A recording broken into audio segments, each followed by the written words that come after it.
Thank you, Mr. Speaker. Members, today we're very fortunate. We are fortunate that we have the opportunity to vote for a resolution that can provide a solution as big as the problem. One of those measured problems that we have today is the national debt, $22 trillion. Additionally, we have another $122 trillion in unfunded liabilities. These unfunded liabilities used for Medicare, Social Security, Medicaid. It's important to understand the unfunded liability part because this debt is being raised for just public consumption, which means that the current advantage is only to the current generation, and where it becomes a little more personal for me. As your youngest colleague, I beg you to do something about this with me, but not just something about it. The exact remedy that the Founding Fathers envisioned for times like ours. And it's not just the debt, as you guys know, that's the issue. It's the general overreach of the federal government in our everyday lives. It's the regulatory crisis, federal attacks on state sovereignty. I would say that federal government has essentially turned our state legislature into regional agencies rather than respecting us for the truly independent states that we are. The biggest issue for me, it's the federal takeover of the decision-making process. Who decides what law shall be is even more important than what is decided. Washington, D.C. currently has control over roughly 65% of our budget.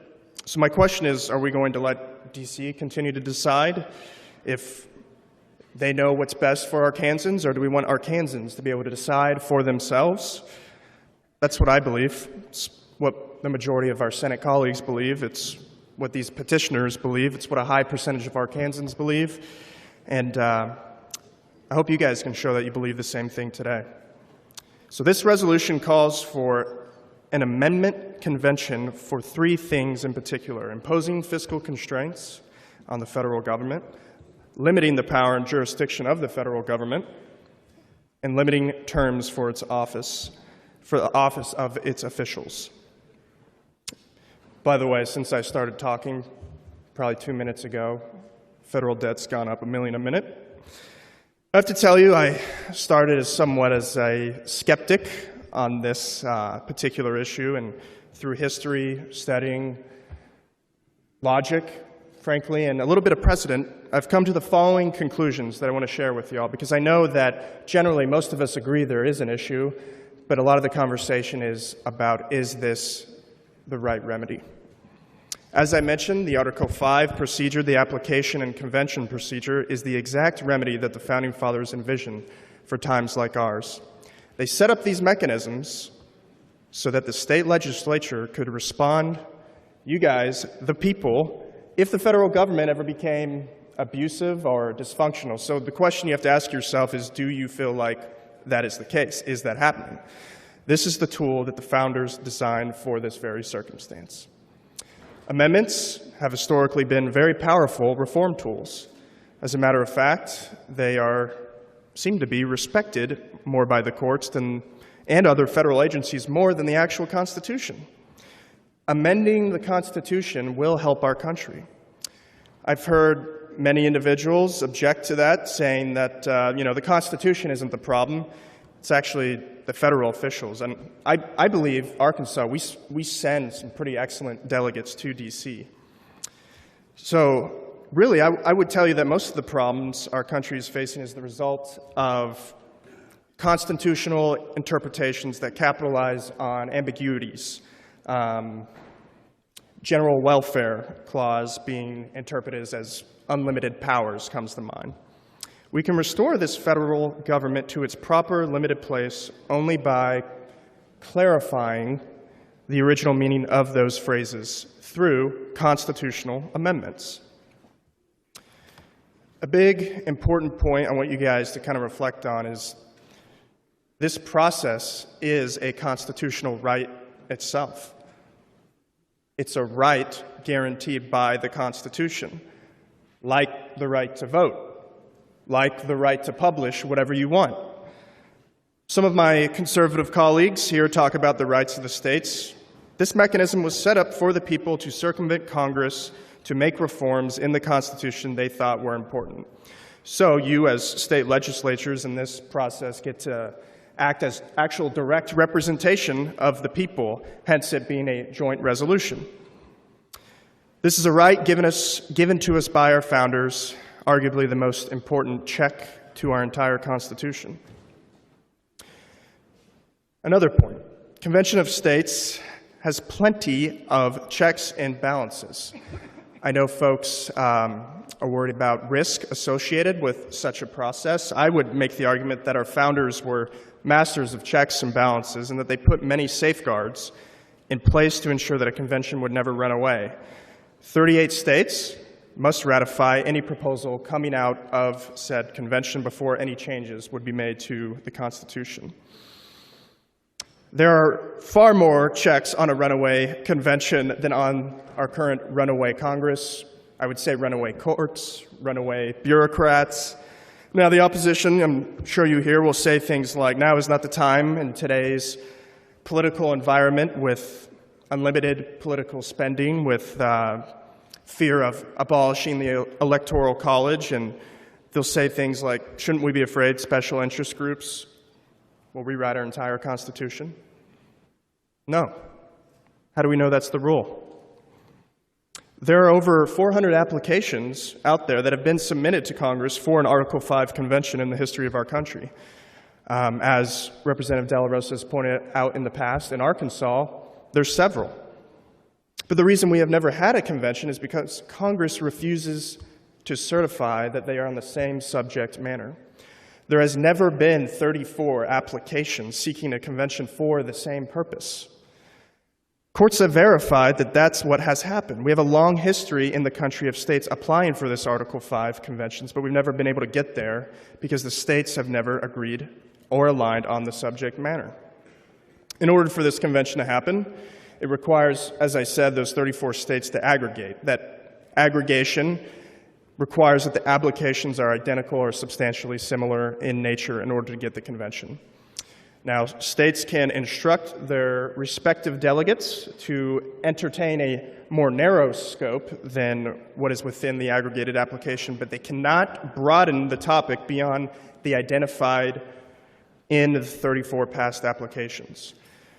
Another thing I hear from the opposition, many delegates will not be bound by the states when they get there. They believe these delegates will have fuller powers. And I would say in the context of the Constitution, and if you read Article 5, their power is drawn specifically from Article 5 of the Constitution and is thus inherently limited. The language of Article 5 specifically indicates they cannot draft a new Constitution in total. It states, shall call a convention for proposing amendments, which in either case shall be valid to all intents and purposes as part of this Constitution. Note the language, as part of this Constitution, not a new Constitution in total or anything like that. And after whatever comes out of the convention, it has to be approved by 3/4 of the states. So anyone to say we're going to get a new Constitution out of this process is, you're saying that the convention would magically exceed what they are bound to in the first place, and then 3/4 of the states would want to get rid of the Constitution after the fact. Article 5 says Congress calls the convention. Congress can't take over the convention of states. Congress's role is limited to the call, which sets the date, time, and locations. This legal term is referred to as ministerial secretarial role. In this role, Congress is acting in a limited administrative capacity. I've heard in several, I guess I would say just the opposition claims that Congress would perhaps use Article 1 powers that under the Constitution and could simply take over the Convention of States once it's called and do as they will with our Constitution. But that's not true. The question has already been decided in federal court. Idaho versus Freeman, 1981, the court found that, quote, in proposing or acting on a proposed constitutional amendment, Congress is not acting pursuant to its ordinary legislative powers found in Article 1, but acts according to those powers granted under Article 5. Thus, Congress, outside of the authority granted by Article 5, has no power to act with regard to an amendment, i.e., it does not retain any of its traditional authority vested in it by Article 1. I've heard the opposition point out a Congressional Research Service report found that Congress has previously proposed broad responsibilities for itself regarding the Article 5 Convention. What they do not tell you is that every single one of those proposals were defeated or not even brought up by a debate in Congress. Even Congress knew it didn't have the authority to take over a convention of states. This very same Congressional Research Survey, cited by the opposition earlier, has this to say in conclusion about a runaway convention. Finally, the report noted that the founders did not provide unchecked power to Article 5 Convention. Every amendment proposed would be subject to the same conditions faced by amendments proposed by Congress. The notion of a runaway convention succeeding in amending the Constitution in a manner opposed by the American people is not merely remote, it is impossible. My final point, the Article 5 procedural will not threaten the Constitution. We want to use the Constitution to restore the Constitution. And my question to you, for those that say that, is which Constitution are you talking about? Are you talking about this, pocket Constitution that we like to carry around, or are you talking about this?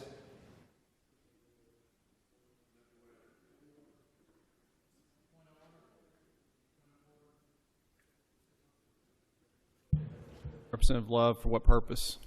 Point of order. May make your point. I would ask the parliamentarian if there are use of props in the well. Just to be clear, what I'm hearing is the Constitution is a prop. I understand that, but you're using it as a prop. All right, we'll vote for this resolution so that we can make this look a lot more like this. Representative McCollum, to Representative Love's point, you are allowed to bring a book to the well, but you may not use a book as a prop. And at this point, Representative McCollum just brought a book to the well, so it is permitted. Thank you. By a vote of 56 yeas and 40 nays, the resolution is passed.